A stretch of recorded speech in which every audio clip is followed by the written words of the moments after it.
After grossing nearly $250 million on its opening weekend, it appears the world is ready for the Dark Knight to strike again.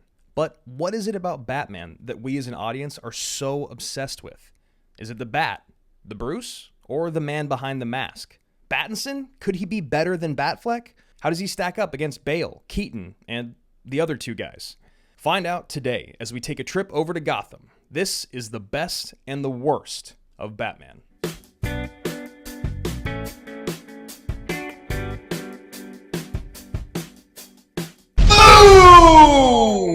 What is up, everybody? It's time for the best and the worst, the show where we talk about anything in the movie space, movie universe. We talk about what's the best and what's the worst. Could be a film, could be a director, could be a franchise, could be an actor. But today we are doing, and I'm sure you guys probably figured this out, the Batman. How could we not? What's up, everybody? I'm Andrew Ghai. Joining me, as always, is Ben Bateman. Ben, you love Batman, right? I have always loved Batman, like so many of us, my whole life. The best and the worst of Batman. We've been looking forward to this episode for quite a while. Very polarizing movie. Yeah. I feel there's a huge number of people that are just all in on this movie. And then because of it, there's the obvious kind of swing back reaction by a lot of people who feel like they need to be contrarians. And I got a lot to say about this movie today. Yeah, and as does everyone else in the entire world. So before we get into breaking down the best and the worst of Batman and what that means to you guys, no, we're not going to talk about the Batman specifically. We will talk about them at some point on the show. We'll also be talking about the villains, but we're going to be ranking the best and the worst Batman films. And for, I think, the first time ever, we're going to do two separate lists because this is such an intense topic, as you guys may have seen on Twitter or with your friends, that we couldn't decide on just one list. So I'm going to do a list. Ben's going to do a list. We're going to talk about great villains, talk about good Batman moments. We're also going to break down spoiler details about the Batman. But before we do all of that, this is the best and the worst. Ben, how can people support this show? If you are enjoying what you're listening to, if you're here for the first time or you're a return viewer or listener, there's a couple great ways to support the show. The first one, if you're hearing this on a podcast, you can go and you can leave a rating and a review. We're about to share actually a recent rating and review we just got, which we're very excited about. We appreciate all of those that come in. The podcast app or Spotify, they're the best places to subscribe and to follow. If you're watching on YouTube or you're listening on YouTube, be sure to hit that subscribe button, leave a comment, and we do this every single week. That posts every single week midweek on video and a week earlier on audio. So there's a whole backlog now of almost 15 episodes we've done of the show. Yeah, last week we did the best and the worst of Zack Snyder, and next week we're going to be doing the best and the worst Wesley Snipes of Guillermo del Toro. It's been 20 years. 20 years since Blade 2 came out. And in case you didn't know, trivia, Guillermo del Toro directed that film, one of his earlier ones in his filmography.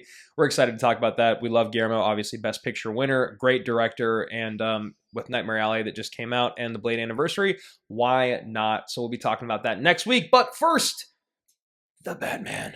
Although he doesn't really talk like that in this movie, does he?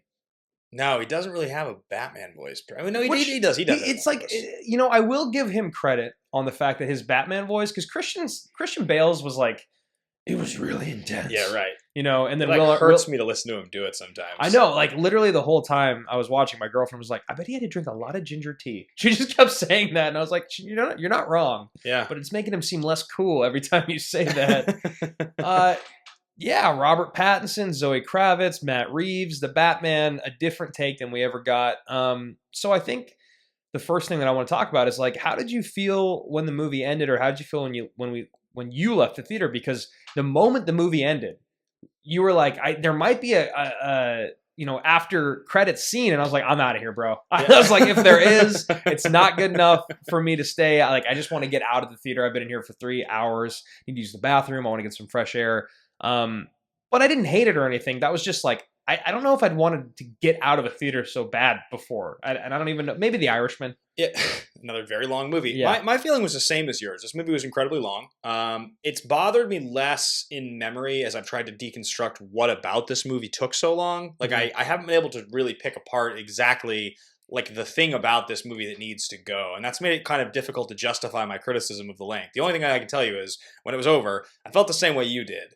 I do have one theory that we'll share in a moment here as far as kind of that length, but I do think that this movie swung for the fences. I think this movie was going really, in a lot of ways, it was really going for something that no other Batman movie really has done before. And I think it's pretty cool. But I do think that Whereas after The Dark Knight, I remember walking out of the theater and just like that was an experience. This is awesome. Yeah, just like I wanted to watch it again immediately. Yeah. Right? And that's how some people felt about this movie. For this movie, I was like, I'm glad I saw it. I'm excited that this movie exists, but that was so long. Yeah, and I think what's interesting about this movie is that I have wanted to go back and rewatch it mainly because I feel like you as well, where I walked out of it, I'm like, I don't know how I quite feel about this. People had already been posting their feelings about it on Twitter for almost a week at the point that we'd seen it, and they were just gushing, every single one of them. And that they were people that got to see the super early screeners, so those reviews are usually always pretty positive. But they also, sometimes for movies that's the case, they'll be positive, but they won't be as like in love with this, Right, the movie at hand as they were with the Batman. It was clear to me that they weren't trying to like bury the lead and be like, oh yeah, this movie is really great. No, like people really love this movie. And I think walking out of it, I definitely felt a little let down. My expectations were through the roof. And I think that's another reason why I want to revisit it. There were so many things about this movie I loved, right? It was shot beautifully. It was actually like artwork. It was a beautiful, beautiful, extremely cinematic. Just for gorgeous. 3 hours. It was like a beautiful thing to watch. It really, really was. The music was great. The score, Giacchino, he did a great job. I think that what Matt Reeves wanted to accomplish, he did. And I think that he did accomplish something really special in making this feel different than any other Batman movie. I just wonder, for me personally, maybe I have already been trained to kind of expect a specific type of Batman movie. And while I do think this movie had a lot of great stuff to it, it just didn't quite do it for me, It didn't get you, it didn't get you fired up in the way. It did a couple times. Yeah. I mean, I think I think this is probably the most polarizing Batman movie that I can remember coming out, which is wild because it's overall great. Like, I still would call this movie pretty great, but it doesn't feel like it's as easy to express why it's great or why it's not great as like others. Like, but Batman movies usually are pretty far one way or the other. Like historically, they've kind of been that way. So for you, what are things that really did or did not work? You can start either direction. I think the biggest issue that I have with this movie is that, and this is obviously a spoiler podcast, so if you haven't watched the Batman, we are going to spoil the movie. I think the biggest thing that didn't work for me is that you get to around 2 hours, like around hour 52 hours. And there's this big story that's been building with Zoe Kravitz and her father, played by John Turturro, both of whom are phenomenal in this movie. I really enjoyed them both. And there's this moment where Falcone, who's the villain, gets caught and ends up getting shot. And she like has her moment. And it's an emotional moment. You get kind of closure on this large part of the story. But because the story was so convoluted, they had another part of it they had to wrap up, which was the thing with the Riddler. Right. So you go into this cafe, and it literally just feels like a scene out of Seven. They're like going through all his notebooks in his apartment, and he's sitting there, and somehow he's managed to put like a foam question mark. He drew the who question made mark. Who made that for him? He did. He's an incredible. He drew it himself. He's a great barista. He just drug his straw through it, I believe.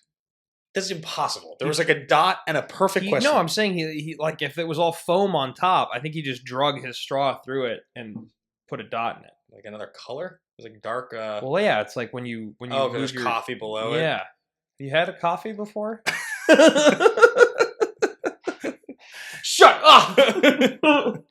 I still have an issue with it. Yeah, I mean, there was a thing like that I had an issue with. It wasn't that, but I did in the trailer. I thought when I watched the trailer and that happened, but then when I saw the movie, I was like, all right, whatever. So that all happens. They get him. He wants to be caught. It's like great. Like I truly actually think I was so into all that stuff. And now he's in the prison and Batman's talking to him and he's like, you made me. And then you're like, okay, so the movie's about to be over. Like I looked at my phone right there. I was like, this movie's about to end because it makes sense. Like we got a great story. It was awesome. And I was like actually pretty satisfied. Yeah.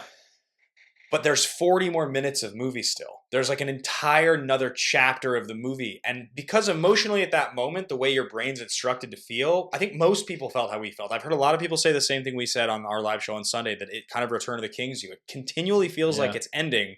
The moment's happening. And then there's another scene. Then it ends and there's another scene. And like, none of those scenes are bad scenes. That's the thing that's rough about the ending of this movie is like none of them actually feel like they are useless. It's actually kind of cool stuff at the end. It's just hard to be invested in it because I felt like, again, the arc of the story had already come to an end.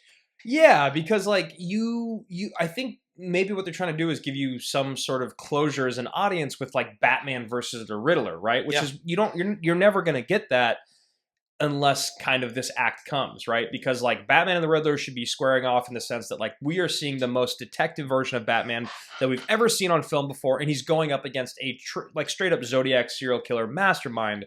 So like there's never going to be that sick fight at the end. Unless in this movie, you know, the Riddler is a content creator in the dark web that has 500 followers that are radical followers, that enough that like 20 of them or whatever will come and kind of give you that battle, right? Because I think that's kind of what the point is, right? Because they're all dressed up just like the Riddler. Obviously, that's for them. It's like a uniform, you know.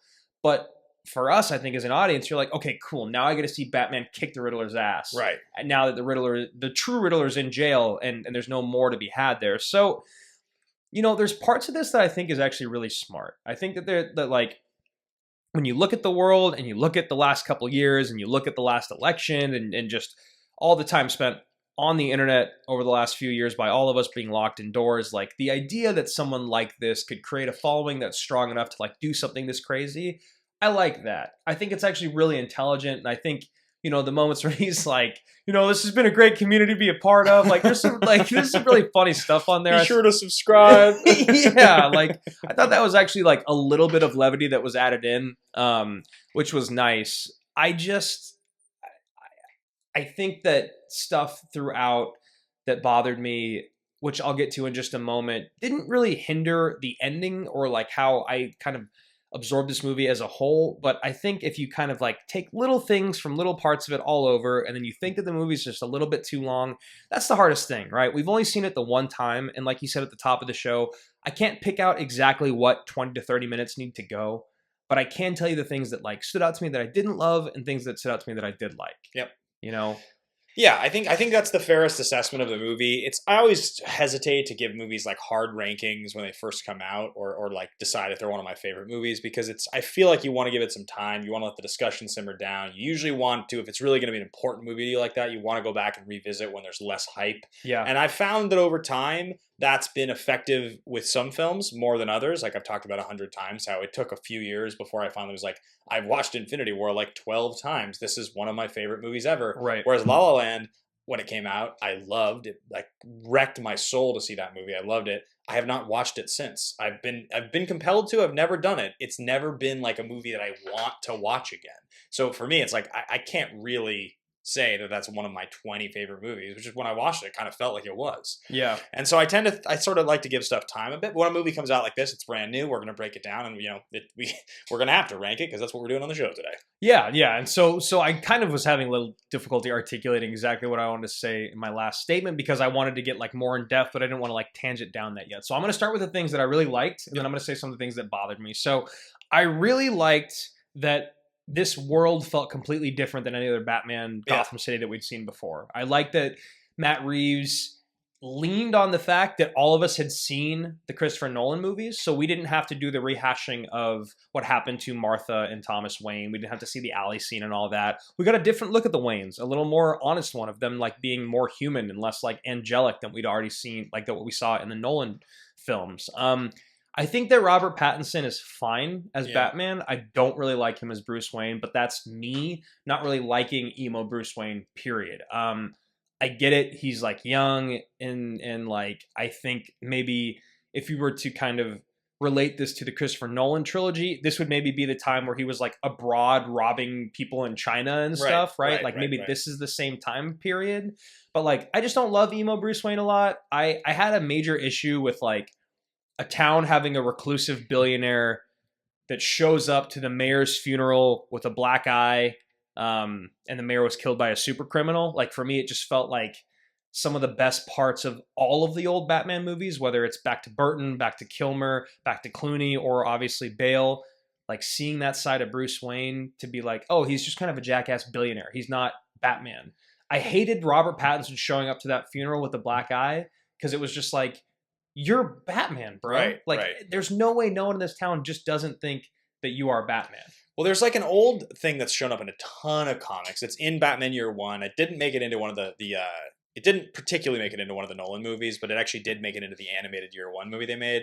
And it's where Gordon and his wife come over to see Bruce, and he's there with like some like Jamaican or like some model who doesn't speak English is basically the point. She's on the couch with him, and he's in like a robe, and he's like, "I'd introduce my friend here, but I don't know her name. In fact, she only speaks one language." And like he crosses his leg with the robe, and Gordon's wife is like, she like sees something.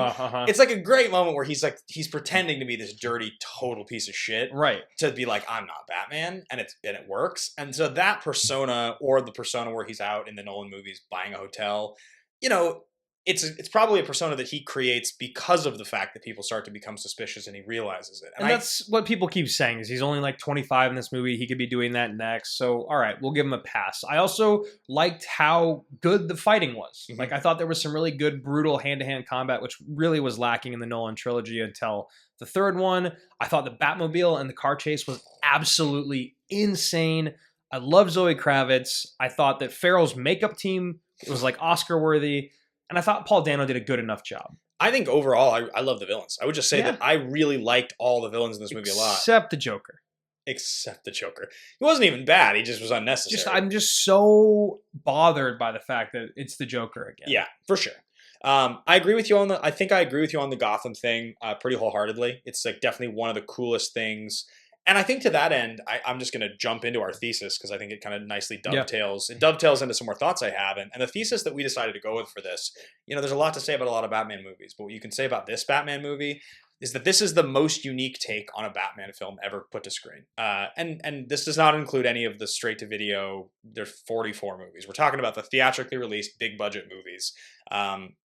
There's something about the way that he decided to something in the way you knew you had to get it in that he decided to make this movie. There's an attitude that goes along with this that I think is pretty cool. I mean, the stuff about I mentioned earlier where it's so like I think Zodiac, attitude is a really good word to use. The Zodiac Killer inspiration of like really dark and not dark in terms of subject matter, though that as well, but the actual coloring of it is dark. Yeah, very like dark. Rainy. Like this is an uncomfortable movie. Like I cannot imagine taking my kid who's under 10 years old to this and number one, expecting them to get through the whole movie. It's long. And also to not be like kind of disturbed by it. There's a lot of imagery in this movie that's a lot more real than the Joker running around with like a pencil and duct tape and burning money. Like Paul Dano's like bashing someone's head in with a hammer and then, like duct taping their face. Like it's pretty unsettling stuff. Yeah. And so I think the sound design around like pulling that duct tape apart and how much he gets, like those shots again, they're really beautiful and they're really orchestrated wonderfully. Very effective. And I think that the whole the greatest inspiration that I do see when people mention Seven is it's like literally Morgan Freeman sitting down and having coffee with Gwyneth Paltrow and the rain outside and him saying, I would never want to bring a child into this world, as she says it or whatever. There's so much of that scene, that attitude, that look. Even that diner is almost like the same look as the diner they find Paul Dano in. It's so obvious how much that 90s has inspired. There's a fucking Nirvana song is the main song in the whole movie. Right. So like that vibe's totally dead on. And there's also some stuff, creative liberties that I'm so excited that he took. Like Bruce coming downstairs and putting on sunglasses inside because his eyes can't adjust because he's so used to the night is one of those weird things when it's happening where you're like, why is he wearing sunglasses? But it's like, this is the clear vision of Matt Reeves that this is the Batman he wants to tell. And I think to that end, it's a very, very cool idea.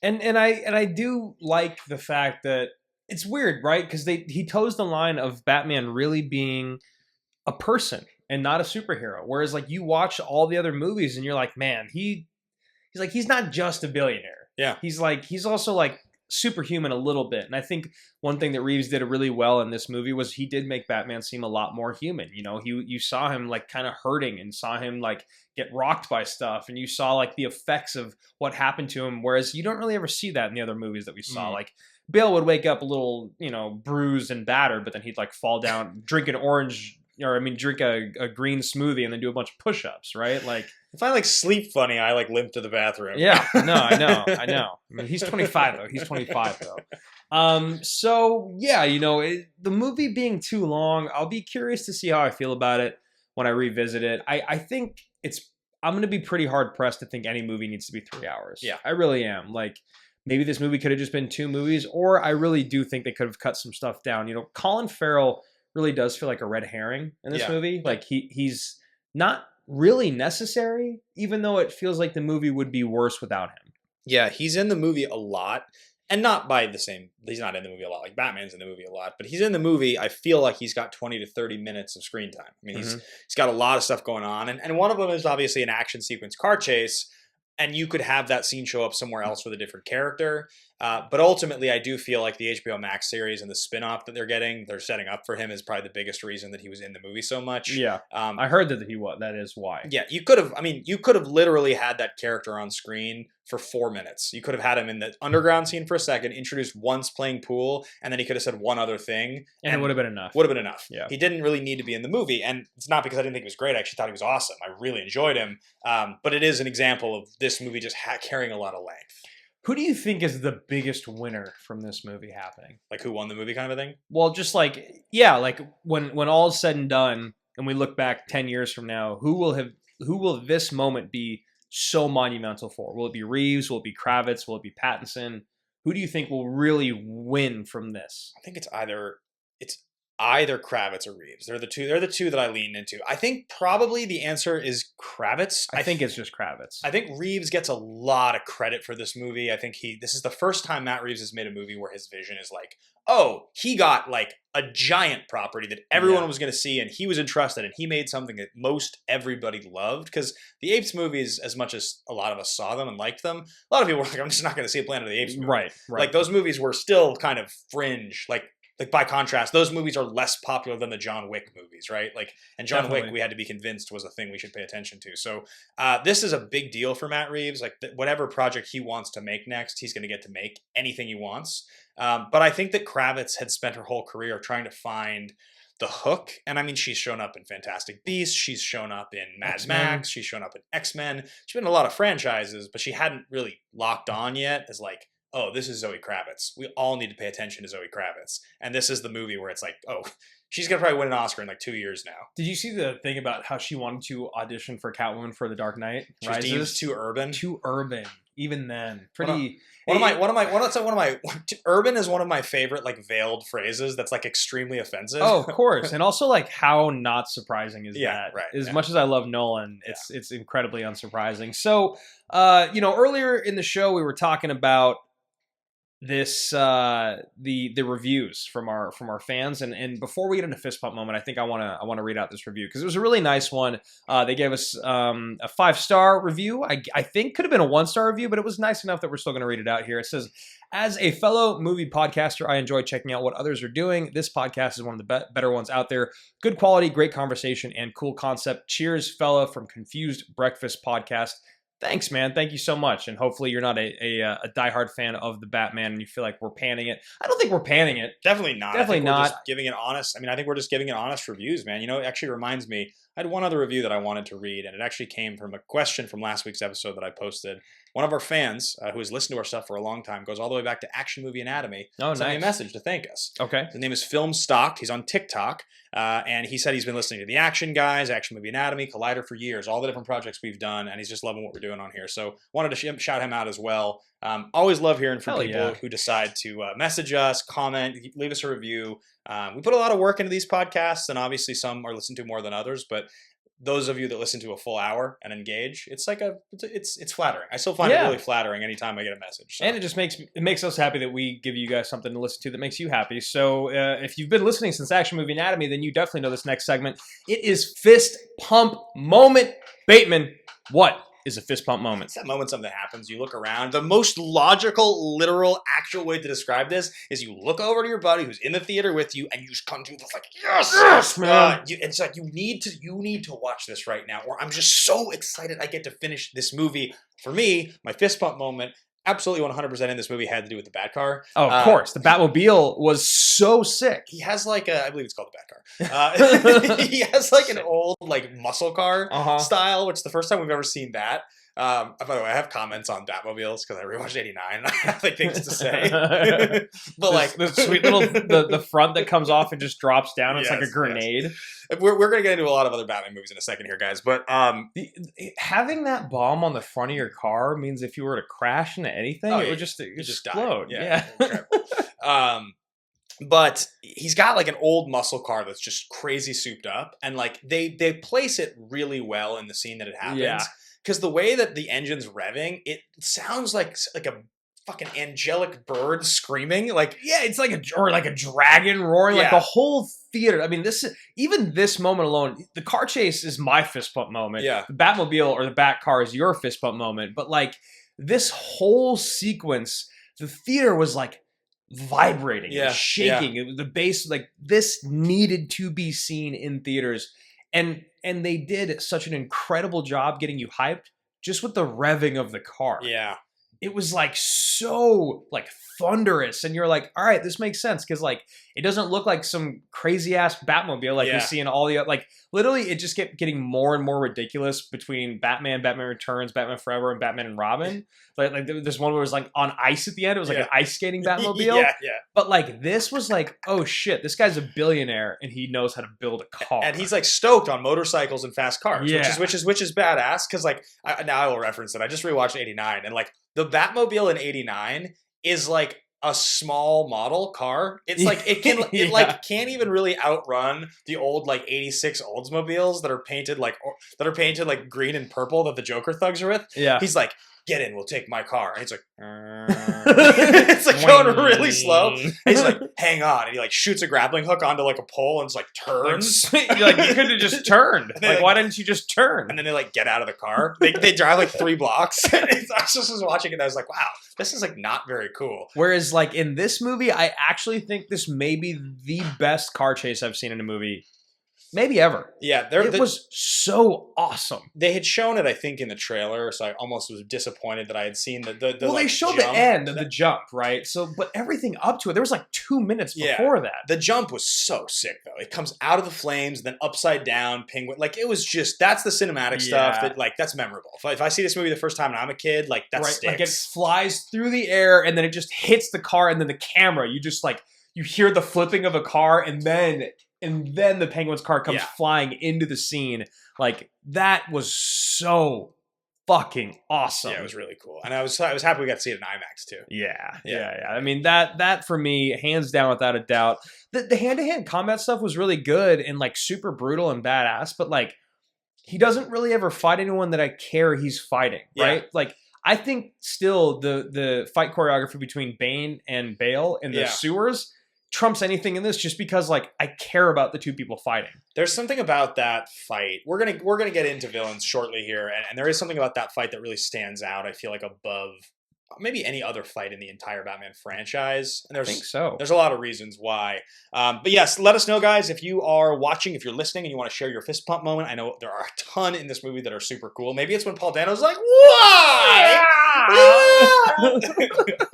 Because that part was sweet. It was sick. Or maybe it was when like all the vans blew and then the island just started flooding. Like Yeah. that was actually like watching that, I was like, oh shit. Yeah, it was really like cool. this is actually like scary. Totally. This isn't like in Geostorm or whatever, where they like make places flood Yeah. with like things that don't make sense, but like breaking ocean barriers in like an island city, Yeah. pretty horrifying. It was actually really cool. And the way they did it and the way it ended was, see, that's the thing, is like all of that stuff is technically like trimming the fat, essentially, right? Like that's all after the Riddler's caught. That's all like this big action scene to kind of close the movie out. If you're going to try to cut 30 minutes, maybe some of that goes, but it's tough, man. It's tough to find it. I think if you're going to cut 30 minutes, you end up cutting a lot of the Penguin. You cut actually a lot of the Catwoman scenes, weirdly enough. Even though I think they're essential to the movie. I think a lot of the quiet talking, like brooding romance There's a lot of scenes. like really, but in between Batman and Gordon and Batman and cops, there's just like a lot of like brooding, quiet, staring at crime scenes, which is cool. The Batman, like in the police station scene, probably just goes completely. It's like not actually very necessary. Yeah, that is kind of, I like forgot about that. He gets arrested after he gets knocked out. No one takes off his mask. Mhm. Gordon protects him. The whole thing is a little interesting. So that, I think, was a convoluted, tangential review of our thoughts on the Batman. I mean, is there anything else that you want to say about it? No, we're going to talk about it a little more as the episode goes on. We rank Batman and all these other things that'll keep coming up. But we want to know your thoughts. So if you're watching this on YouTube, leave a comment below. Did you love it? Did you have a fist pump moment different than ours? And if you're listening, make sure you screenshot and tweet at us at Ben Bateman Media, at Andrew Ghai. We'd love to hear your thoughts. All right, so let's talk about the stars of this movie.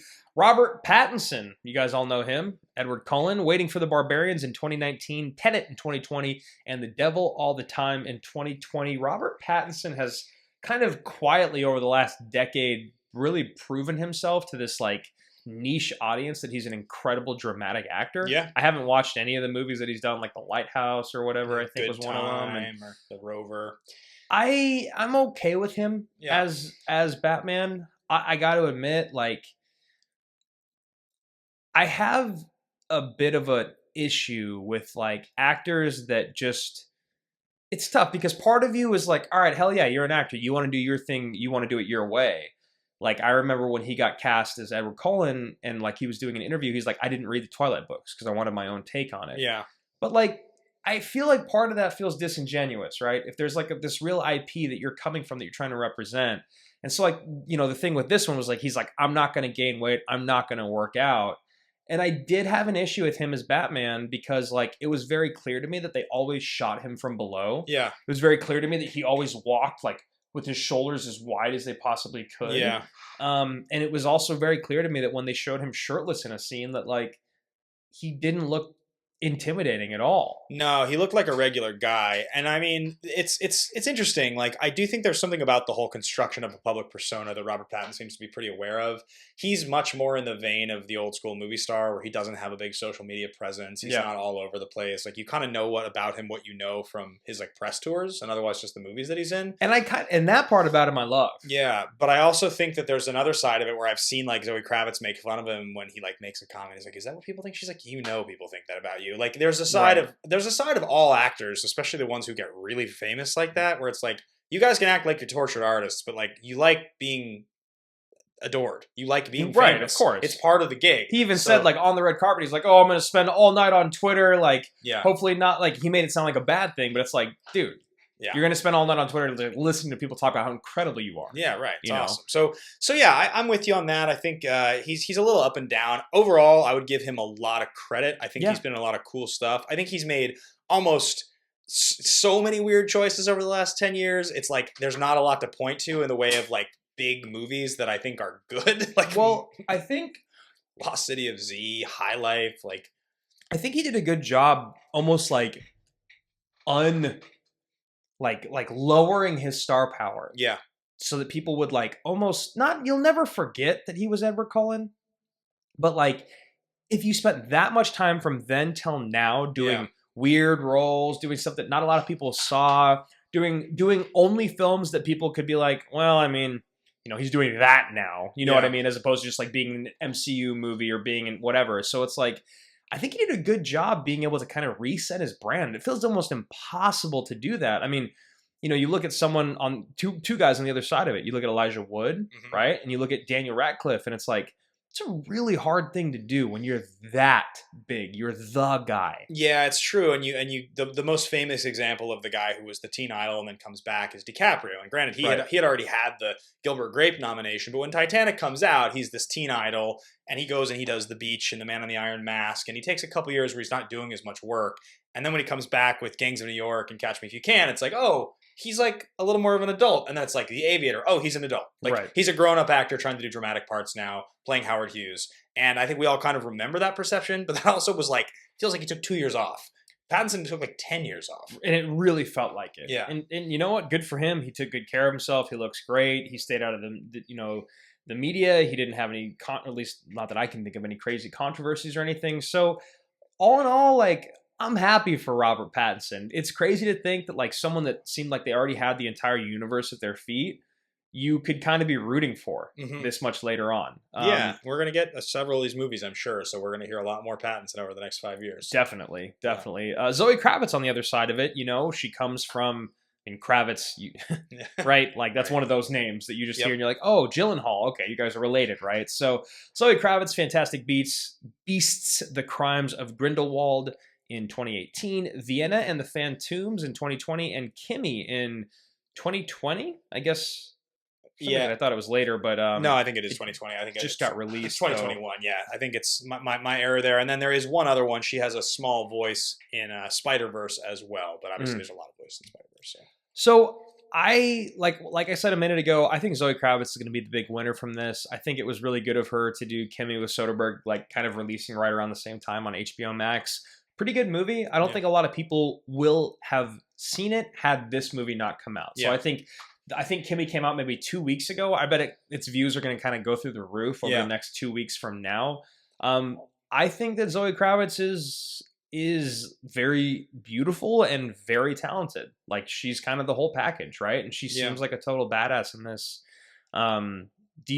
Are you ready for her to just kind of like take over Hollywood? Do you think she's going to have like that moment, or do you think she might be like in a Daisy Ridley situation?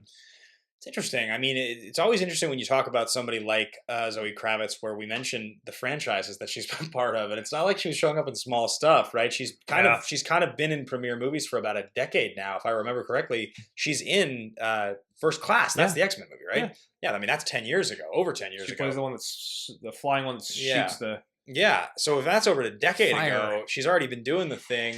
I mean, I think she's probably got another act in her career. Obviously, Big Little Lies was a big moment for her, you know, acting alongside a lot of these incredible actresses. I'm ready. I think she's great. I think that thing can happen where if she doesn't get the right part or she's in a couple duds, it can all kind of collapse, unfortunately. And I think it's all about these next few projects. But I think she's pretty set up for it, and she seems like she's got the goods. So I would expect probably pretty good things. Did this movie need to have Colin Farrell in it? Like just in general? Just in general. Could it have just been like did they need to do the whole House of Gucci Leto Colin Farrell Batman thing, or could they have just hired like a no-name? It's always I always find that conversation so interesting because like on the one hand you want to say just hire somebody who looks like that, who like you can give a part to. And then on the other hand you want to go like, well, we need this movie to bring in money, so we're going to stack the cast and we're going to make a relevant villain played by a star. Like, so we don't have a star that really looks like the Penguin, not somebody who we think is going to move the needle. So we're going to cast Colin Farrell. I'm fine with it. Like when that happens, like I don't have an issue, but some people have such an issue with actors being in prosthetics and makeup to like embody a character. I don't get that. Really. I know. I kind of love it. I think that it's so cool. I mean, literally the only recognizable thing is his eyes. Yeah. Right? And you can't really do too much about that. So this is perfect. So we're talking about Colin Farrell, we're talking about the Penguin. Let's get into the best Bat and the best Bruce. We're going to get into the best villains later on, but it feels like a minute since we've done some besting and worsting here on the best and the worst. So instead of doing the best and the worst Batman, the best and worst Bruce Wayne, what is your ideal combo? Who, like, if you could have any, I mean, you could have both from one, if you just think Christian Bale is the best Batman and the Bruce Wayne, or you think Keaton is that, or would you rather have, like, you know, Val Kilmer's Batman and George Clooney's Bruce Wayne? Oh, man. I'd have sex with that guy. All right, I'm going to cheat a little. Okay. What I'm going to do is I am going to go with Christian Bale's Bruce Wayne, voiced by Kevin Conroy from the animated series.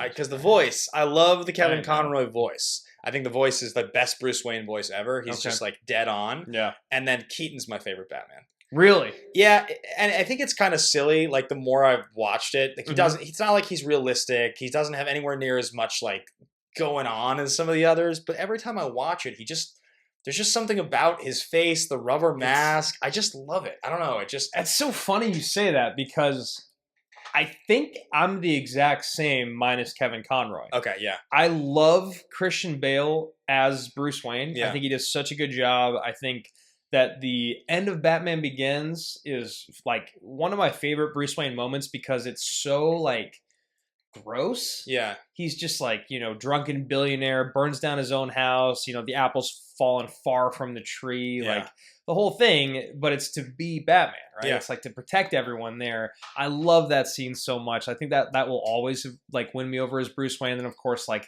you know, the buying of the hotel. I'm buying this hotel. What if they were like changing the rules in the pool? What if they were like, you can't just do that. You can't buy our hotel. It's like, I'm Bruce Wayne. And like, we don't care. Lots of people have money. You can't buy our hotel. But the thing is that like, I think you just can when you're that rich. Yeah, maybe. I think you can just give them an offer they can't refuse, right? Yeah. So I love that.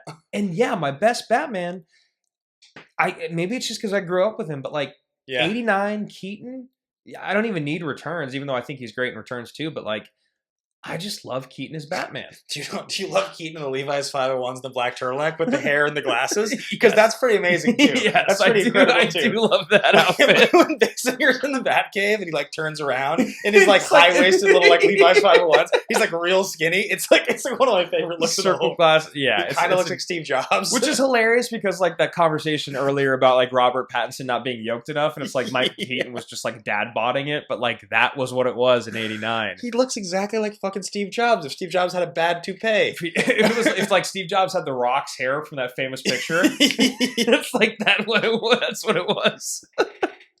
Wow. All right. So we both have the best Batman as Keaton and the best Bruce Wayne as Christian Bale. I'm really curious to see what you guys think. Obviously, yes, with the Kevin Conroy voice for you. Keaton's also just like an American treasure, like just in general. Oh, he's like one of the actors who's like aged the best for me. A guy that I never thought would have had a resurgence, and I'm so happy that he did. Yeah. So we got a little bit of time left. We obviously have to get into a lot of ranking here. So critical box office.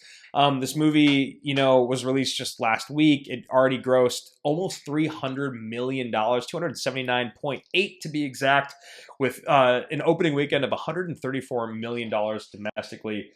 They've added another $21 million on top of that. Bateman, talk to me about these criticals. Yeah, I mean, I think it's pretty wild. We've talked about IMDb so many times and how a new movie that's really hot will always get a high score because it's people who have accounts on IMDb that want to plug in their rating. Mm-hmm. And if it gets enough hype, like if you are medium on this movie or you saw it and you just don't use IMDb, you're not going to rank it. But the people who are obsessive about probably using and actually ranking movies on IMDb, I feel like they're the types that get obsessed with this movie, which is why brand new movies almost always end up in the top 50, top 70, and then they fall out over time. But 8.5 is such an absurd score by comparison. And it's funny because you asked me, you're like, what do you think it has? And I guess 8.5, like right on the dot, because it feels just high. It feels just a little too high. Yeah. Right. Like I think this movie might like land at 8.1. Mm-hmm. And I think I'm okay with that. 8.1, maybe even 8.2 because it is such a unique take on Batman. But 8.5 puts it at the 79th ranked film on the top 250. It's got an 86% on the tomato meter and an 89% by the audience.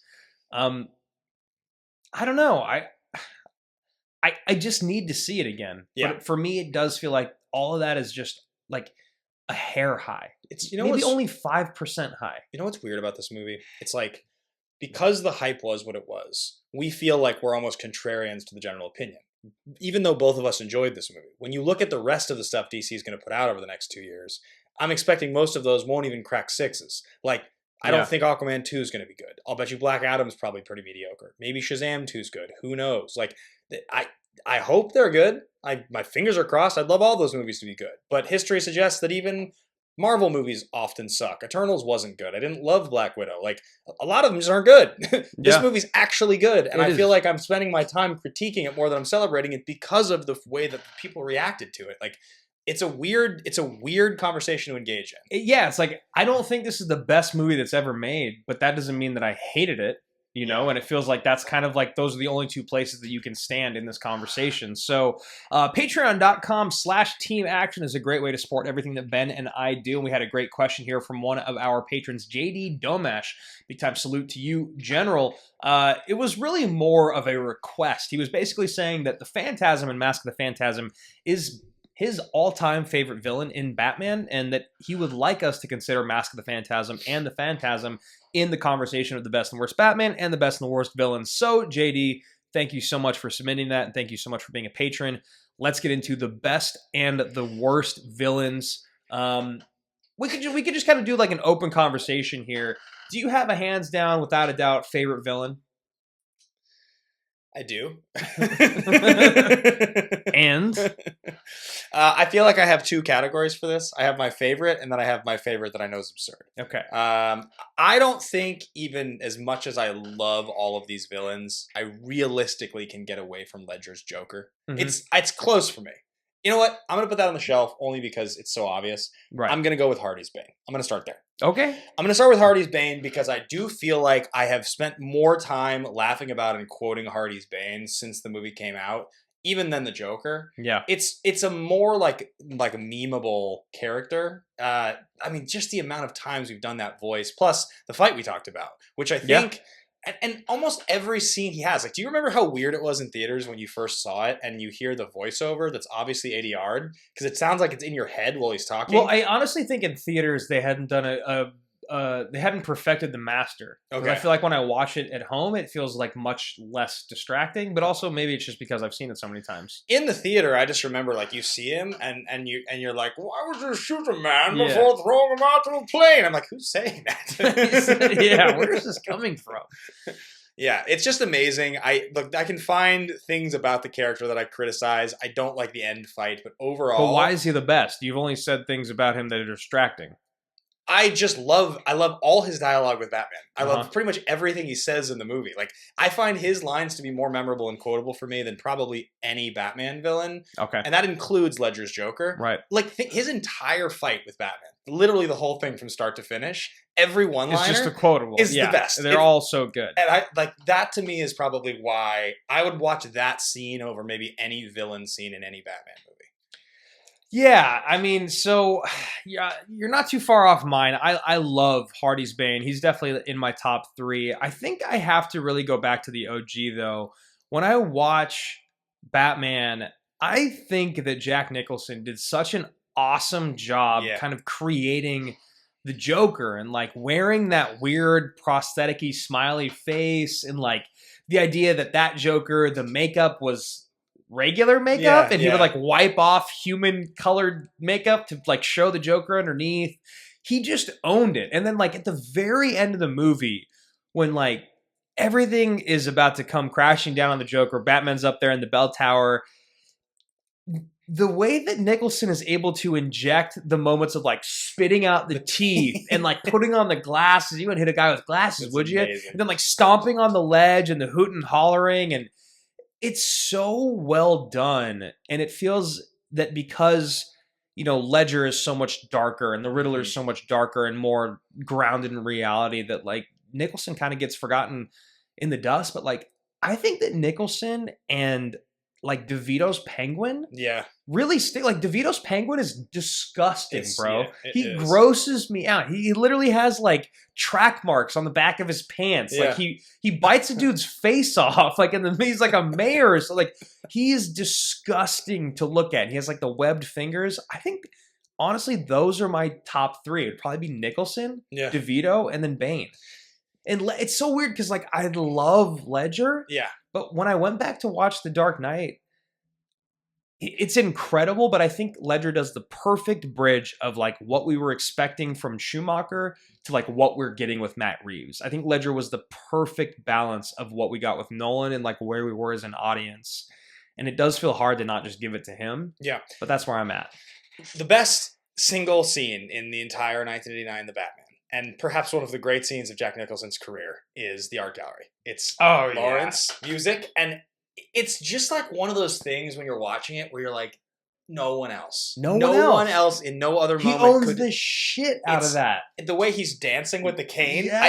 Dude, it's so ludicrous compared to Ledger, but it's still so wonderful. He's got the fucking hat on. Yes. Like the purple hat. I remember as a kid being kind of like terrified of the Joker, but in that scene being like, man, but he's kind of awesome. He's great. Like, that's why these guys work for him. Totally. All right, what about the worst? What are the worst? You know what? The other one I have to give an honorable mention to, she's not a villain, but like Anne Hathaway's Catwoman is incredible. Yeah, she's great. She is like every scene, the first 2 that you get of her being like the maid in the house giving the food to Bruce Wayne and then stealing the pearls and falling out the window. And then the next time you see her with the senator in the bar and like going from badass Catwoman to screaming like helpless civilian.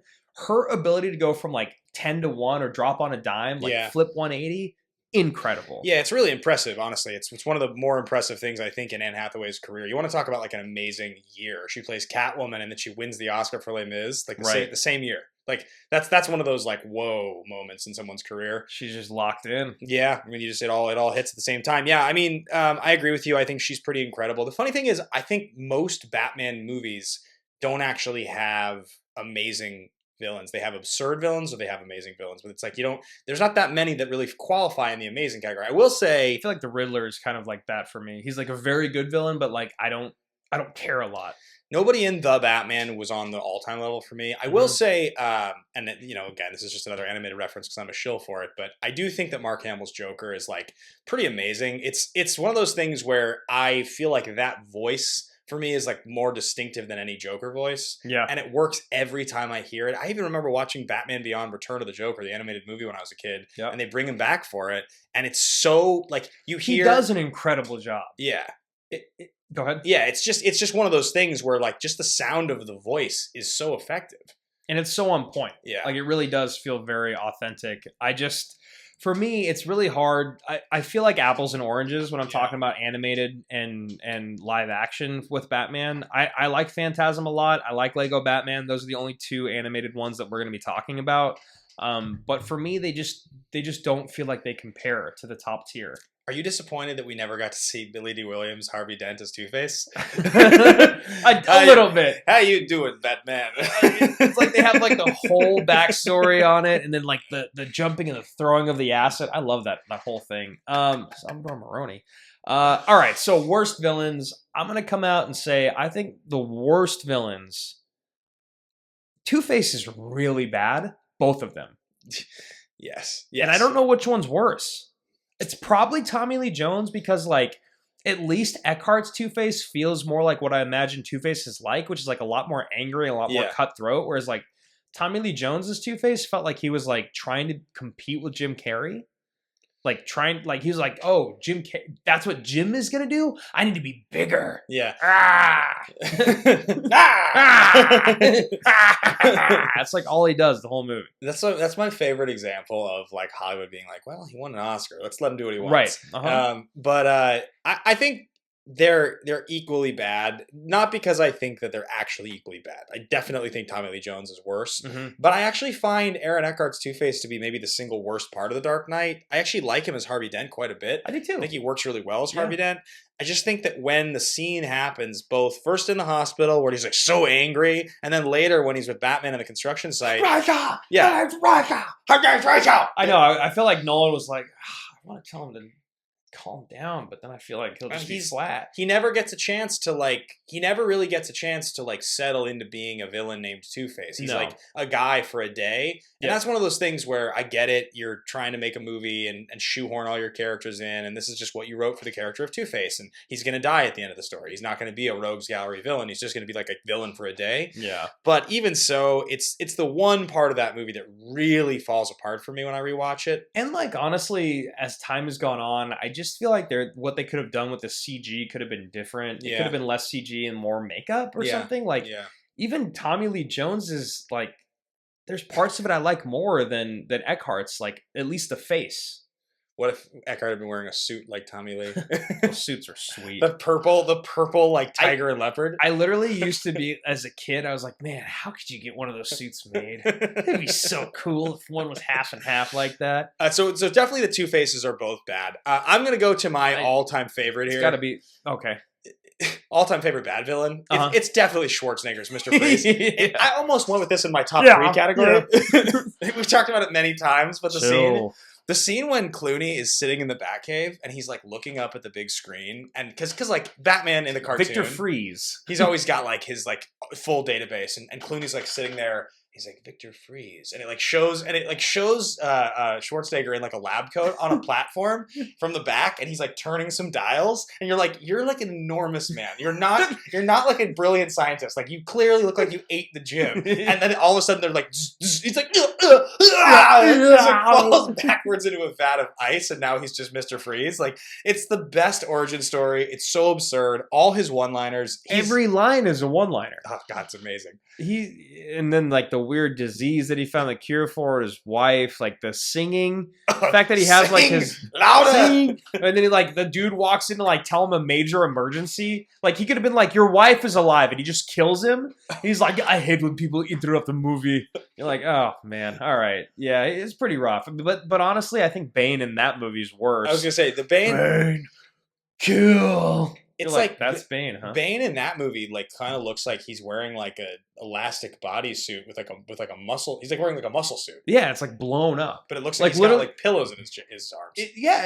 There's like a point when he like deflates when the serum runs out or something, and it literally looks like just inflate and deflate him. Yeah, which I guess is what they were going for, because like sick.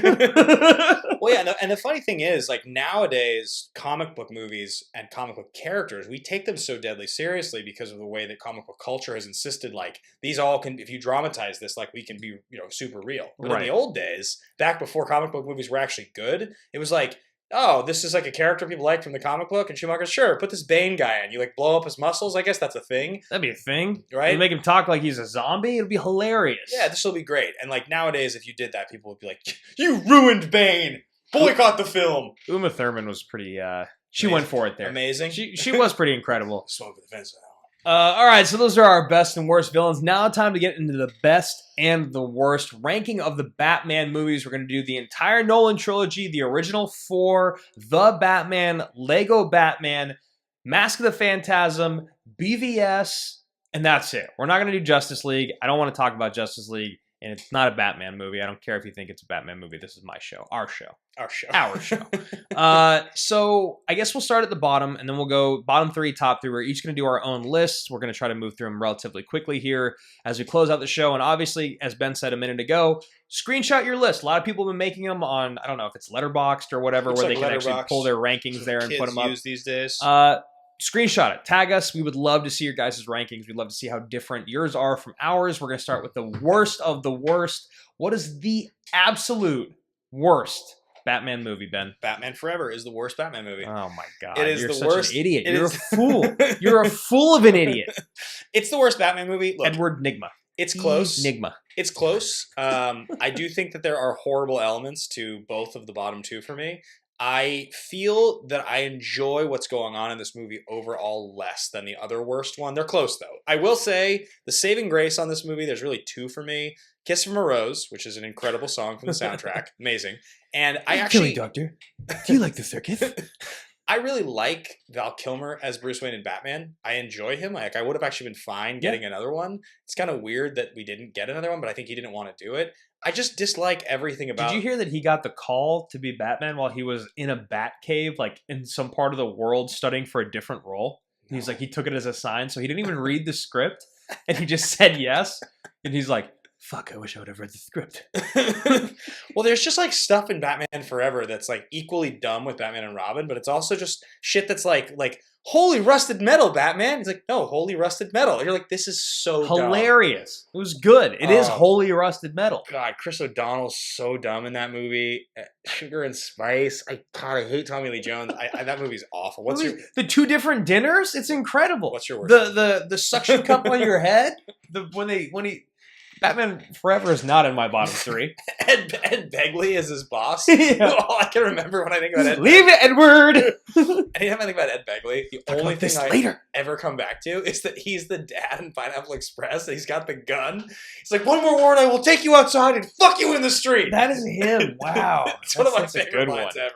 No, don't take anyone outside. So I'm going to go with my absolute worst. I can't believe Forever's here. You're an insane person. And the worst of the worst for me is BVS. Okay. I just don't care. I like Ben Affleck as Batman, fine. The whole Martha thing. We just did a whole episode on Zack Snyder. I do not like BVS. I would literally watch any other movie in the entire Batman space before going back and watching BVS. I just don't like it. I just think it's not great. And I think that what they did with Batman and what they did with Bruce Wayne and all that, it was just like, eh. So that's my my lowest of the low. What do you got next? I'm gonna just dovetail it right into the other Schumacher movie, Batman and Robin. It made it. Okay. That's the bottom 2. I mean, and Robin's almost worse. I just enjoy Schwarzenegger so much in the movie that it saves it for me. It makes it 1% more enjoyable. It's kind of, we all have the people we grew up loving. For me, he was like such a hero as a kid. So I think that's the bottom 2. Also, like overall, as much as I think Clooney as Batman is actually just George Clooney in a Batman costume. Yeah, and he doesn't even try to be different. Yeah, no, he doesn't. I love George Clooney. so it works for me. I'm like way more okay with it. Yeah, they're close. I mean, Alicia Silverstone is really bad. She's horrible. I'm gonna hop on this bandwagon with you. Batman and Robin is my second to last, gotcha. second to worst number film 11 for you. It's just really terrible. It's really hard to watch. I think that like at least in Batman Forever, there's the stuff with Chris O'Donnell losing his family. Yeah. Like that moment at the circus is actually pretty good. Like the whole thing that's going on, I don't know about where like there's actually stakes for Yeah, what feels yeah. like the first time and the whole like, and then like as a kid, I remember even though I do think Chris O'Donnell is horrible, and there's that sweet sequence of him doing his laundry. He's like, I don't like people waiting on me, Al. That's him with his nunchuck socks God. when he dries them out. And then I remember as a kid, I was like, man, I want to be able to do laundry like that. I really did. And then he like mops it up at the end. Super sick. He calls Alfred Al. Yeah. He's a bad boy immediately. Once again, why it will not be in my bottom three. I feel like he took a lot of character inspiration from like George Michael and like Wham covers. No, I mean he definitely kind of has the 90s look of that. Like him having like a crosshair would not have surprised me in that role. Yeah, it's pretty sweet. Yeah. And then Alicia Silverstone's terrible. Uma Thurman is like hilariously bad. Yeah. But yeah, so that's my bottom two. What do you got next? I'm gonna go BVS. I would probably say that, and some people I know have included it. It's not on our list. The other contention spot for me here would be the original Whedon Justice League, but because we're not doing those, it's BVS. Yeah. Dawn of Justice has the Ultimate Edition that I enjoy. I think it's better. I don't think it makes it a good movie. It's weird because the Batman stuff in BVS overall is actually some of the better stuff in the movie. I like the warehouse scene. The Martha thing's ridiculous. Him fighting Superman, do you bleed? That stuff's not horrible. It's like kind of cool, but then it's like Superman would just rip your arms off and beat you to death with them. Yeah, I love the moment at the beginning when it's the flashback to Man of Steel. I think it's one of the best moments in the movie when the city's collapsing and he's like looking up, he's terrified, he goes in to save the kid. Like that stuff's really cool, which is probably why ultimately that movie gets like I like the first 10 minutes of that movie. Gets like a little bit more of a nod, but I do overall think that Batman vs Superman: Dawn of Justice is really bad. In some ways it's worse, but I put that third to last. What about you? Oh, man. It's tough. I think... You thought you were going to avoid it, didn't you? I thought I was. I thought I might throw in Batman Returns, but it just feels wrong because I actually like Batman Returns. Yeah. I just don't like watching it. Yeah. It's a weird thing. I think Pfeiffer's great. I love Walken. I think DeVito's creepy as hell. I love Keaton. I just don't ever want to watch Batman Returns. Yeah. But I do... It is a better movie. So yeah, I guess I go Batman Forever. It breaks my heart. It does. I mean, actually, you know what? No. You know what? No, I'm not going to do it. I'm not going to do it because if I'm being honest, Lego Batman and Mask of the Phantasm are both better movies, but I would rather watch Batman Forever than Lego Batman.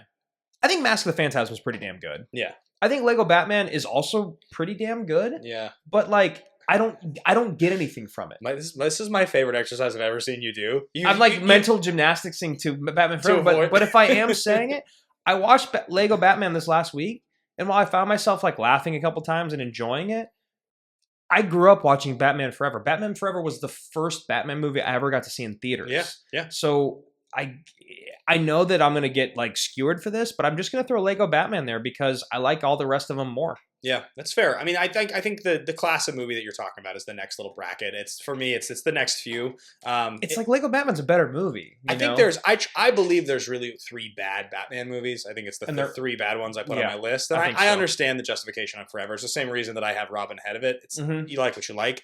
I don't think there's been that many bad Batman movies. So the top list though is much harder. And I went back and I rewatched this last week. Pretty much all the movies that were in contention for the top list. Yeah, me too. I'm having a really hard time with my top 3. Yeah, so let's start with number 3. I went first on this one. You go first on this one. Okay, so I'm going to have to say my number 3 film. Do it. I think it's Batman 89. 89, okay. I think it's Batman 89. Oh my God, am I going to do this? Is this what I'm doing right now? I think this is what I'm doing. Oh, jeez. This is getting real, guys. It's getting real, man. I think I have to go Batman 89 because even though I enjoy watching pretty much all the other movies, almost more. Like Dark Knight, Batman Begins, Dark Knight Rises, probably even the Batman. Batman 89 is what made me love Batman. Yeah. It is the movie that made me fall in love with Batman. It made me fall in love with Jack Nicholson. Made me fall in love with Michelle Pfeiffer. Yeah. Made me fall in love with Michael Keaton. Like, I loved 89. In like, to this day now, I'm about to turn 34. Batman has been my favorite superhero since the very first time I ever saw the original Batman. So I can't give it to anything else. So I have to give my nod to Batman 89 as my number 3. Yeah, I really thought long and hard about it. Could I talk so the question that we didn't ask? God, the kill with the buzzer on the hand and the pen in the neck, so good. The question that we usually ask when we get to our top, and we forgot to ask, but I will answer it with mine, is The Batman the best or the worst Batman movie? For me, the answer is no. It is not the number 1, and it is not the number 12, which I think you guys could probably tell from our initial conversation, but I wanted to make sure we covered it. I am going to go... Oh, God, I thought I had it! It's so hard, dude. I had it. It's so hard. I'm going to go Batman Begins, number 3. Wow, okay. I'm going Begins, number 3. I'm really tempted to go with Mask of the Phantasm. I'm telling you. I love that movie dearly. I think it's a great movie. I think it's such a pure Batman movie. I think it accomplishes what an animated movie should so well, but it is an animated movie. And the truth is, as good as any animated depiction is, it has to work so much harder to really make it. Yeah. So I love Begins. I didn't think Begins would have been this close to the top when we first started this. There's a lot of Batman movies I like more. I thought probably the Phantasm would have. The rewatch of Begins is so interesting because, like, I love Ra's al Ghul. I love Ducard. Yeah, he's great. The movie just moves so fast. It does. The stuff in it that I think is like the weakest is so much less of the movie than than it was in my memory. Mm-hmm. Like Scarecrow's not in the movie very much. He's not, and he's really, when he's in it, he's fine. He just doesn't matter that much. Like, Rachel Dawes, again, not in the movie that much. She's fine. It's like, it's not really, like, the stuff in the movie that's the weakest just doesn't matter. And the stuff that's great is truly great. Like, so good. It's such a good origin story. Yeah. It has all the cliche things that you need to see with him and his dad and his mom and in the alley and at the opera and all that and playing on, Wayne Manor, all that, but it's so good. Yeah, it's rich. It's really good, and it's wild that movie's from almost 20 years ago. It'll be 20 years old relatively soon, and it looks so good still. 2005. 05. Yeah, it looks so good still. It has aged really well. The performances are terrific. Bale's so good. Like, there's so much stuff in there that's really fun. Nolan accomplishes, I think, what so many directors dream of accomplishing in their career, of grounding some combination of cinematic sort of wink at the camera, like this is a Batman movie, with like really kind of grounded realism. Because he writes the dialogue like a comic book movie half the time, but then everything else is so real. The stakes, the shots, like the scenery that they put them in, everything is so beautiful and just real. But then he has dumb lines, like Bruce Wayne and Batman have like ridiculous lines. Yeah, like, nice car. You should see my other one. Yeah. Do you drive stick? Yeah, like things like that. So my number 2 movie is going to be The Dark Knight Rises. What? Yep. You're going TDKR at number 2? I have seen The Dark Knight Rises. I think I've seen Batman Begins, Batman, The Dark Knight, and The Dark Knight Rises probably all about 20 times. Yeah. I just watched Dark Knight Rises again. I just watched the entire catalog. I watched every single Batman movie except for Phantasm this last week, just because I'd seen Phantasm so recently. And I gotta tell you, man, I love The Dark Knight Rises. The opening scene actually outdoes the bank scene, which is crazy. Disagree, though. I think it's crazy. Incredible. The fact that they like end it with the two of them on a mid close up from above, and they drop an entire plane around them to the ground, and you see it dropping. It's just incredible. And it's such a great introduction to Bane, and he's so badass. And then, like what you were just saying about all the things in Batman Begins that people complain about, I feel the same way about The Dark Knight Rises. The Dark Knight Rises is also very long. Yeah. It's only like 15 minutes shorter than the Batman, really.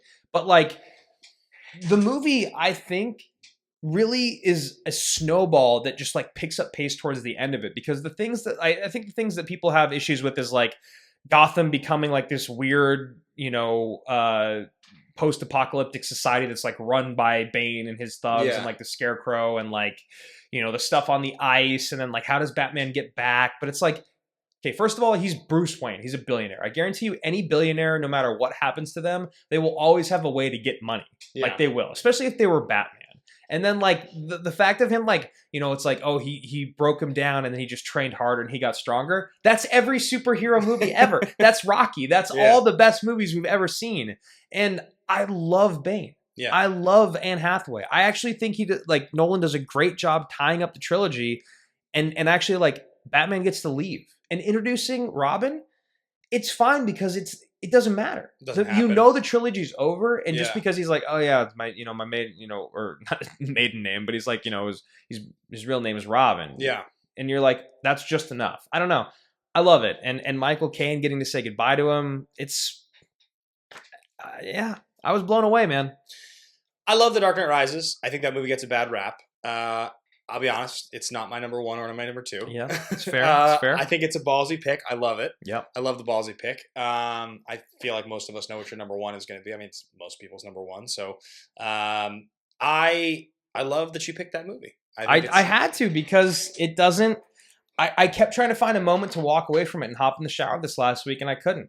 It's just so good. From the moment that the stadium blows up, I feel like that's when people think it kind of maybe starts to go downhill. Yeah. I didn't ever want to turn away from it. It just got better and better and better. Do you remember how much you anticipated that movie? Like when the trailer dropped, how many times we watched the trailer? Yes. And like it didn't let me down. Yeah, it was so sick. My number 2 is going to be Batman 89. Okay. I go 89. So this was for me the same reason as you. Growing up, I had the toys. I had the soundtrack. I have the vinyl in the other room from growing up. It was in my parents' record collection. I didn't even necessarily listen to it. I just pulled it out all the time and looked at it because it was the only record that when I was like 5 years old that I was like, I get this. Right. I was like, this is the best record in the whole collection. I was like, this is better than the Beatles. It's just, there's so much about it. I mean, we talked about the Jack scene in the art gallery. It's probably, if I was going to think about like 100 favorite movie scenes ever in my life that I've ever watched, like ever, I would have to think Lauren's music in the art gallery is probably like a top 25. So good. It's like stuck with me my whole life. There's like a lot of stuff from that movie that I just remember so well. The chemical plant at the beginning, Eckhart, I can never remember that actor's name. But like there's just so many things about Batman 89 that stand out. You mentioned it already, the humor of like the hygiene products. Yeah. I've taken off my mask. Can you take off yours? Those are my balloons. Yeah, oh, that's incredible. So good. I will say, on rewatch, Bob, the one give me your gun. Yeah. And just kills him. And Nicholson's so good. The one thing on the rewatch of that movie that I was just like, whoa, oh, right, this is a lot worse than I remembered, is the love story. Yeah. It's like really bad. He meets Vicky Vale at a party. The next time you see Vale, she's got a date with him. It appears to be a first date. Yeah, it is. She references it. Mm-hmm. They like have dinner. She meets Alfred. They sleep together. Then the next day, she's like, let's go on another date. He's like, I'm busy. And basically, until he goes over to tell her that he's Batman, they don't have another date. Right. And then... But then you're supposed to like feel like their dates are like her with Batman, right? Sort of, I guess. Okay. And then Alfred's just like, Master Bruce, I've got someone here. And he like turns around in his Steve Jobs outfit. What the fuck, Alfred? Yeah, and she's like, are we really going to try to love each other? And he's like, I hope so. And it's like, oh, sick. Cool. That was the whole love story. And then they just don't bring her back. Yeah. That's it. Like Vicky Vale. So it's one of those weird things where like they want to communicate a love story, but it's really melodramatic. And it just is sort of like, this is like way too much too fast. There's not a lot of nuance to it. Right. But I do love the movie. It's just like there. It's because you need it, right? Like back then they felt like, I think they felt like back then your male lead had to have a woman be in love with him or else he seemed like less manly. Do you like the Nicole Kidman romance from Forever? No. Dr. Trace Meridian? She's like uncomfortable. She's like obsessed with him. Yeah, it's incredible. On. And he's like, bats aren't rodents, Dr. Meridian. Does he have something else to learn? She like shows up to the crime scene. She's like, in like a nightgown. Yeah. Are you trying to get out of my mask, Doctor? Like, it's so dumb. Yeah, the Vicky Vale thing doesn't ruin the movie for me, and I watched it like 25 times before I even thought about it. Whereas the Nicole Kidman one does ruin the movie for you. It's pretty bad. Who's the love interest? Who's the female in Batman and Robin? Is it just Poison Ivy? Yeah. Yeah. Just Ivy. Yeah, because they're both like fighting for her the whole time. Right. So the pheromone dust. So I think that was real. I was like, is that a real thing? It's amazing what those movies can do when you're a kid. All right, so my number one movie, the best Batman movie of all time for me. It's the same as mine, I'm assuming, right? Really? Batman Begins. Oh, I already picked it. You wait. So Dark Knight doesn't make your top 3? No. You're a psycho. No, I'm not. Dark Knight, this time around, watching it this last week, I wanted it to end. The third act is not good. I don't care about anything Aaron Eckhart does. Joker is incredible, but he's not in the third act. It's all just Eckhart. And then people on a boat, people on a ship. Oh, yeah. A lot of like Bruce Wayne, like throaty voice. You have to deal with Maggie Gyllenhaal early on in this movie. The only saving grace for Maggie Gyllenhaal so much. She's just really... I know these briefs backwards. If you're the DA and people are trying to kill you, are you even doing your job? Like, she's horrible. She's horrible. People, it's a RICO case, Harvey. It's a RICO case. She's like, then they could charge him for the same thing they were being charged. He's like, yeah, I just fucking said that. At the same time as me. Yeah, she freaking MacGruber's him, dude. And like, look, don't get me wrong. Ledger's performance is incredible. Yeah. It's transcendent. And I will never not love watching it. But so much of the rest of that movie, I just found like giving it credit because Ledger is so good. And the third act of that movie, I think, is only saved not by Ledger, but by like Gary Oldman and Christopher Nolan's writing. Because I think like the silent protector of, you know, we don't deserve whatever, the whole thing as he's running away. Like, why is he running? Because we have to chase him. Like all that I actually really like. I think it's like a beautiful way to sum things up. But after watching all these movies this last week, Dark Knight was like the only one where I found myself just wanting it to end. Interesting. And I know, you know what, I'll probably look back at this one day and just be like, what an idiot. How could I not put Dark Knight on my top 3? But like, I've always loved Dark Knight Rises. Yeah. I've always said Batman Begins is my favorite. I think it's an incredible origin story. I love Ra's al Ghul. I like that, like, even though the hand-to-hand combat isn't great, like, you get the action from Batman that's, like, awesome with the car and the gadgets and, like, discovering who he is. And, like, you know, you meet this crew of people with Michael Caine and Morgan Freeman and Rutger Hauer. It's such a great supporting cast. I can't believe it, but Dark Knight doesn't make my top 3.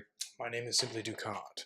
That's such a good scene. My great love. Yeah, my great love. Yeah, the weird thing about him and the scene that's always stood out to me is when he's doing this and he's like, rub your chest, your arms will take care of themselves. I don't know why. For some reason, that's always like. I was like, oh, that must be a real thing. Ducat said it. Ducat said it. For me, it's The Dark Knight. It's number 1. I think it's probably the number 1 for most people as kind of a default. I've seen Begins as the number 1 on so many of these lists now. Yeah, The Dark Knight has experienced a weird like cultural backlash at this point where I think people have sort of reacted to how immortalized it's become. Yeah. It's kind of inevitable. It's a very hard thing to do when you become a pedestal movie like that for people. The more, because what happens is inevitably the more people that grow up knowing that this is a movie they're supposed to idolize, they finally watch it. They try to look for things of why it's... Or they watch it, or it's like when we covered Raiders of the Lost Ark on our show a few years ago, and I'm sort of like, this is great, I get it, it's not special to me, I don't care, I don't find this exciting. And other people are like, that's blasphemy, it's one of the great movies of all time. It's like, I'm sure it is, I just don't have any interest in rewatching it. And if that's your experience when you watch a movie, then like, what are you supposed to say to that person? So I get that. I do think Raiders is great. But Dark Knight, you know, for me, the standout stuff here that still holds up. I agree, I dislike the ending. Ledger's obviously amazing. There's a lot of action stuff in this movie. Like flipping this semi is like still so nuts. Sweet. It's like such a sick moment. Like him in Hong Kong jumping off the building. But then the combat inside of the building is like pretty lame. Yeah, it's kind of lame. Yeah. And yeah. And then like, how do you feel about the whole like device that sees and knows where everything is at the end, right? Like, but that's the same thing with every superhero movie. I could just as easily argue that Dark Knight is in my top 3, but that's going to do it for me. That's my top 3. Batman Begins, The Dark Knight Rises, Batman 89 at my top 3, and then for my bottom 3, I'm going to go Lego Batman, even though I don't really dislike it. You guys are going to hate me for saying it. But Lego Batman, Batman and Robin, and then BVS. What's yours? My bottom three are going to be Batman Forever, Batman and Robin, and Batman v Superman: Dawn of Justice. And then my top three goes Batman Begins, Batman 89, and finally my number one is The Dark Knight. I do think that the thing about The Dark Knight that I like so much as well, and this just goes back to the first time I ever watched it, is the opening sequence. I still find watching the opening 10 minutes of that movie to be like poetry. It's like just the tone of it, the sound of Joker when he's standing on the corner. It's just the score. It's just amazing. Kill the bus driver. Yeah, it's just incredible. Like I will never ever get over how much I enjoy the beginning of that movie. So yeah, that's my top three. All right, so one more thing before we get out of here. It's called The Pitch. We already did it earlier. It's going to be the best and the worst of Guillermo del Toro, so make sure you check that out. Go and watch Nightmare Alley. I think it's on HBO Max and Hulu, I think, right now. So guys, go check that out streaming. We're going to be covering the best and worst of him and all the movies he's directed. And of course, a big time shout out to all of our patrons. Thank you so much, JD Domash, for submitting your question one time. Big time salute to you. Patreon.com/teamaction. That's going to do it for us, guys. Thank you for checking out the best and the worst. We'll shout out our generals in just a moment. You got anything else you want to say before we say goodbye? That's going to do it, guys. Be sure to check back every single week. Thank you so much for being here, and talk to you guys soon. Call sign Kilmer, Quiz Show, Demon King, Monty, Public Enemy #1, Kaiju, ACP, Robin, Kimura, Moses, Galactus, Bartab, Party J, The Gray, 24601. Call sign #LadiesNight, JFTB, Quinn, Brosnan, Desperado, Jerry, The Slap, The Rock, Entrapment, and Top Gun, plus all of our former generals. Thank you all so much for being here. Salute. See you on the next one. Bye, guys.